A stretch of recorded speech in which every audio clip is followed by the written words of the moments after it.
بوده، شبی از شبها در رخت خوابش بوده است،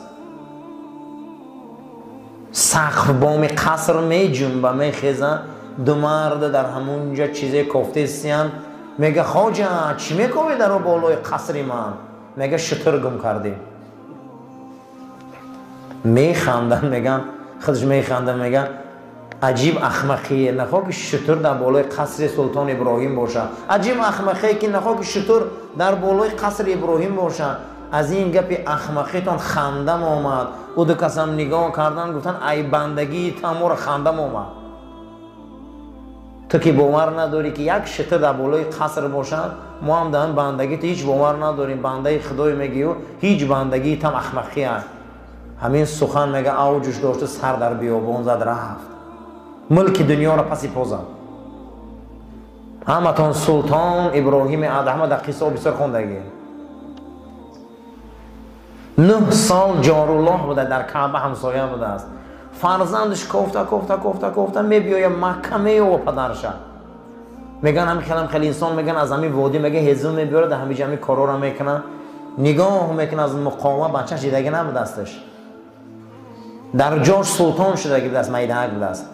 بعد از اون میپرسه که اصل نسبش میومد دیگه، از همین سوزش جگر بچه را قچاق میکنه و بوسه میکنه و میگه فرزندم من تو را ندیده بودم، دل مونده شدم، این شدم، گریه میکنه که الهام الهی میبیا که سلطان ابراهیم ما گفتیم که دل جای آدم ایکو، دل جای چیه که اگه دو چیز اومد نه تو هم دروغ میگفتی در محبت. میگه بغلش بچهش میگه دست برداشت پروردگار رو، جایی که محبت تو باشه دیگه محبت حرامه، گذشت مای بحرش. فرزند میگه در قشاقش میگه درم پیشش میگه جان دو که تو گفتی که ما دنیا رو پسی پو زدیم، بو میگه که بچه‌مو این آن. عزیزو این عالمی اولیوگی همیه 11 سال حج میروه. لیس للانسان الا ما سعی، انسان به یگان درجه نمیرسه تا خودش کوشش نکنه. خوشا به حال انسانی که سرنگی سلطان ابراهیم دنیا رو چیکار کرده؟ پسی پا زده. حاکم عراق پیشنهاد میکنه که سلطان ابراهیم بیاره، اگر بیایه یک روز نان مخره و شکنه سلطان، یک روز بوجه دولت فداش میکنم. خبرش میبیارم و میخنده، گفته ما دولت از آهی سحر یافتیم، ما هم دولت پسی پا زده بودیم، به این دولت رسیدیم، ما دیگه دولت در کار نیست. عزیزا حالی ما آهی سحر دولت چه ندیدیم. این گونه شخصیت ها بودن، این گونه بزرگا بودن، این گونه اولیاء خدا بودن. برای همین لیس للانسان الا ما سعی، هیچ که به یگان درجه نمیرسه تا خودش کوشش نکنه. حرکت میکنی جمعه میبیایی به همین درجه میرسی، حرکت میکنی به سوی علم به همین درجه میرسی، به سوی اخلاق میبیایی به همین درجه میرسی. تربیه اسلام بسیار تربیه بزرگه.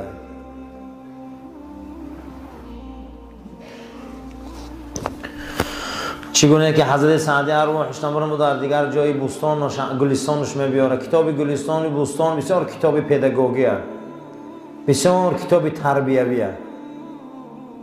کسی که خواه که اگر پدر علم تربیه را در زمین شرق مسلمان ها شناسه، این حضرت سعدیه. این تربیت های خوب میکنه. میگه روزی به سراغ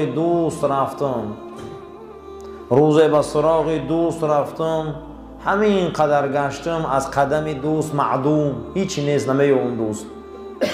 به افق شرق غرب دویدم، دوست معدوم، همین قدر دوست گفتم دوست نمی یابم. همه جا میگردم آدم زیاده دوست نمی یابم. مانده شدم خود به خود شیشتم، گفتم چی به این روز این خیلی که نه یک دوسته، نه یک حمدیله، نه یک همراز قطعی و صحبت کنیم و دوست گیریم. میگه نظر کردم در کتاب جاویدانه که کتاب خدا قرآن، پروردگار گفت است که نحن الیک اقرب من حبل الورید، من برای شما ای رگای دلتونم نزدیکم. ای دوست ای دلم نزدیک ده، در پیش ما ایستادیم و دوست گفته گشتیم.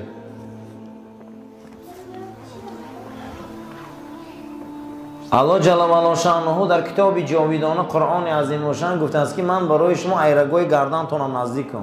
مود دیگه دوست در کار نیست. پروردگار برای ما از رگای دلمون هم نزدیک بوده، برای ما دوست در کار نیست. میگه همش دور کردم دوست یافتم. برای همین عزیزان دوست باید ما سراغ کنیم، دوست یابیم، دوست کابیم، لیکن نگاه میکنیم که دوست ایرگای دلمون هم نزدیک بوده است. در پیش آمده حضرت دوست الله جل و علا شأنه چگونه که عبدالله انصاری هم در مناجات نامش میبیاره که الها پروردگارا ندانم، میگه من نمیدونم کجایی، من نمیدونم که در کجایی، لیکن در همه جا جلوه نمایی، همه جا تو هستی، لیکن نمیدونم در کجاشی. شیرینتر از جانی، فزونتر از تمام هستی منی. نمیگه نه ای جانم تو شیرینی. برای چی؟ برای که بین منی و بین جانی. این فلسفه صحبت چه بین که ولی تا جان ماندن میگه توی و جانه، یعنی که ما باید ای جان مونم زیاد دوست داریم. حضرت پروردگار آفرندمون این یک تربیت های اسلام های.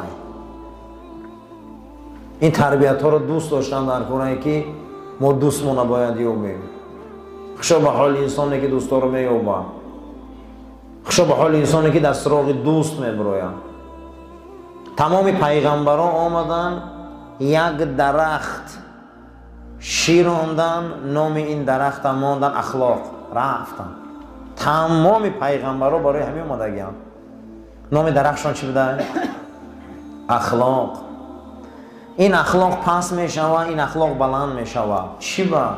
برای اون که همه پیغمبران آمدن اخلاق آورده به دستیان. اینش که می اومده که اخلاق پس شدگی پیغمبر می اومده با اخلاق پرن میکرده میرفته است تا اینش آمدن با این اخلاق ضعیف میشوند. خیلی اخلاقای ما ضعیف شدگی، تربیت ها ضعیف شدگی. لیس للانسان الا ما سعی. قرآنی که آیت میکند که انسان به یگان جا نمیرسه تا خودش کوشش نکنه. یگان جا در یگان چی پخته گرمک نموندین عزیزا. حرکت میکنی، اخلاق دم حرکت میکنی، ریسک دم حرکت میکنی، جمعه ده حرکت میکنی. قرآن میگه لیس للانسان الا ما سعی. ما سعی میکنیم. انسان درجه های رتبه را با کوشش خودش مییابه. با سوی اخلاق سعی میکنی، با سوی اخلاق سعی میکنی، حرکت میکنی که به او درجه رسی. آن سلطانی دولت دین، آن جوشاننده علم یقین، آن شخصی که دنیا را پسی پا زد، کافر در صحبت او مسلمان شدی، شاه اقلیم، همه در پیش او حیران بودی. شیخ سلطان ابراهیم ادهم، همه در پیش این حیران شده است. چه به ملک دنیا را پسی پا زده. 11 سال پیاده رسیده به حرم شریف. چند سال؟ این خیلی اولیه ها بود است. 11 سال پیاده رفته رسیده به حرم شریف. هر ملک و هر دهه و هر مکان و هر مقام زیارت کردی. 11 سال به حرم رسیدی. طواف کردی. طواف وقتی طواف میکنه دور از طواف میسته و خانه را نگاه میکنه. میگه ای من از ملک بلخ خستم. 11 سال صحرا و بیابان قد سعی کردم آمدم. میگفتن کجا میری؟ خانه خدا. من گمان کردم خدا همه جای، غیر خانه سیاه چیزی نبود از کو. و من آمدم که خدا را در اینجا یابم. من آمدم چیزی نیفتم غیر خانه. من گمان کردم که خدا در خانه شد. بعد از اون میگه با گریس یک جوان زیبایی را دید که همین خیلی جوان زیبا های. پیش کعبه آمد، میگه جوان از هوش رفت. کسی او را میگه سراغ نمیکنه، نمیبرداره. میگه آمده از سرش بردار. جوان هوشیار کرد، گفت چو کردی؟ گفت هوشم رفت. گفت سبب؟ گفت من یهودیم. گفت این ملک حرم چی میکوبی؟ گفت تماشا آمدم. گفت چی گونه؟ گفت عبادت مسلمانا را. و گفت احرام در برداری. گفت نشناسن من نباشه ایمان ندارم.